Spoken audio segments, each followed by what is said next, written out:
Thank you madam. दोस्तों नमस्कार। मैं डॉक्टर श्याम गोलो फिर से एक बार आपका इस ट्रेनिंग सेशन में स्वागत करता हूं। मैं आशा करता हूं कि आप सभी लोग स्वस्थ हैं और आप अपने साथ अपने परिवार का यानी घर का परिवार और एमसीएल परिवार दोनों का ख्याल रख रहे हैं। मैं ये भी उम्मीद करता हूं कि आप सभी लोग 1 घंटा बहुत अच्छी एक्सरसाइज कर रहे हो, अपने हार्ट अपने लंग को मजबूत कर रहे हो और अपनी इम्यूनिटी को बढ़ा रहे हो। तो चलिए शुरुआत करते हैं आज के इस सेशन के साथ। शुरुआत एमसीएल फंडिंग स्टेटस के साथ। दोस्तों कल मुंबई में कुछ एमसीएल एंटरप्रेन्योर के साथ इन्वेस्टर की बैठक हुई। आने वाले दिनों में इन्वेस्टर्स और उनकी पूरी टीम हमारे अलग अलग राज्यों में जो अलग अलग एंटरप्रेन्योर्स की टीम है, हमारे एमवीपी, हमारे एमएसएस, इन सब के साथ अलग अलग मीटिंग करेंगे। ये उस राज्य में किस तरह से प्रोजेक्ट हम कर सकते हैं, कैसे उसको एग्जीक्यूट करना है, क्या टाइमलाइन है, ये सब चीजों के लिए वो अलग अलग क्षेत्रों में उनके एक्सपर्ट के साथ मीटिंग करने वाले हैं।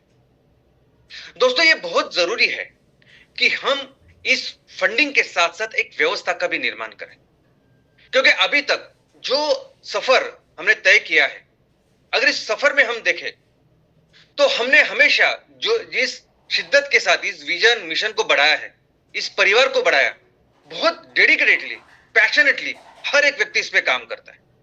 जो फाउंडर से लेके जो आज क्षेत्र में काम कर रहा है, गांव में काम कर रहा है, हर कोई इस विजन और मिशन के साथ बहुत दिल लगा के काम कर रहा है। लेकिन कहीं ना कहीं जिस प्रगति से, जिस गति से ये विकास होना चाहिए था, वो हुआ नहीं।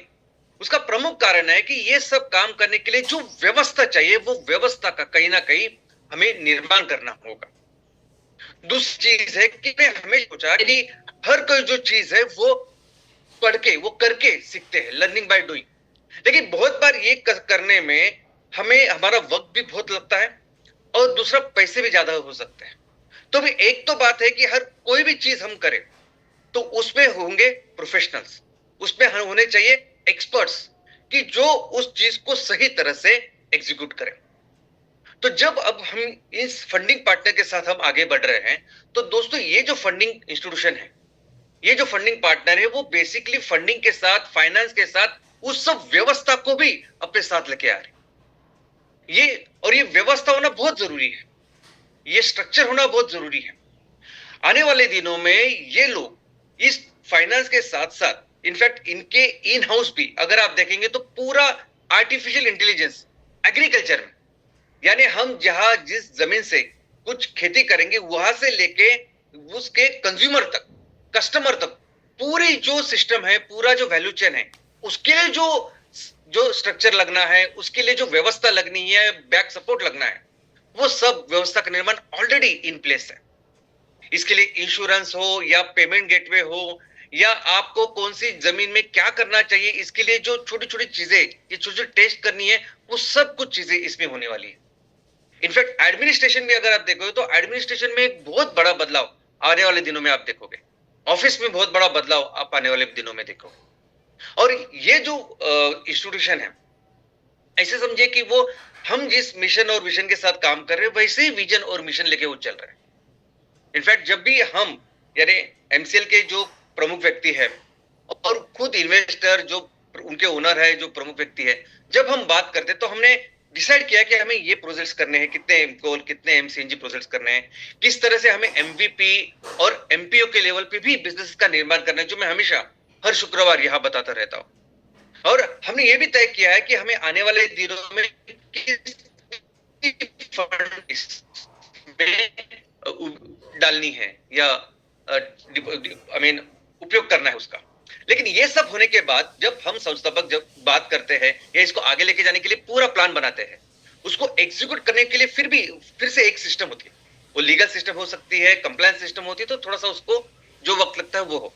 लेकिन अभी ऐसा समझे कि वो पूरी संस्था आज एमसीएल में बन चुकी है। जब आप उनसे मिलेंगे तो आपको ये पता चलेगा। तो आने वाले दिनों में जब भी हम काम करेंगे, जब भी हम इसके आगे जाएंगे, इनफैक्ट उन्होंने ये भी सोचा है कि ये सब काम करने के लिए हमें पूरी पार्टी कोरी करके हमें आगे जाना है। यानी जो भी लायबिलिटी आज एमसीएल के ऊपर है या एमसीएल के डायरेक्टर्स के ऊपर है, उसको पूरी तरह से नील करके फिर बहुत भव्य बिजनेस का निर्माण करना है। और दोस्तों ये जो संस्था है, ये मैं तो आपको कहूंगा कि इसके आगे आप फाइनेंस और फंडिंग की चिंता ही मत कीजिए। इतने कैपेबल लोगों के साथ आज हम फंडिंग की शुरुआत कर रहे हैं या फाइनेंस का काम कर रहे हैं। लेकिन सबसे अच्छी बात है कि उस फाइनेंस के साथ साथ वो बहुत बड़ा इंफ्रास्ट्रक्चर, बहुत जो जरूरी सिस्टम है, वो भी साथ हमारे लेके चल रहे हैं। तो अभी हमारा काम क्या है? तो दोस्तों, हमारा जो इशू है, हम पूरे परिवार में जितने भी उद्योजक हैं, हमारा फोकस क्या होना चाहिए? हमारा फोकस ये होना चाहिए कि उस जो बिजनेस करना है हमारे लेवल पे, उसके लिए एक प्रॉपर एक्शन प्लान बनाना।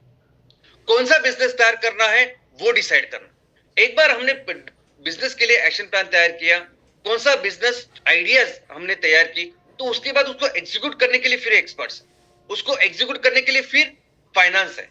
हमारा फोकस क्या होना चाहिए कि मैं जिस तहसील में रहता हूं, मैं जिस ग्राम पंचायत में रहता हूं, तो मेरे यहाँ कौन सी चीज है जो हम मिल कर सकते हैं।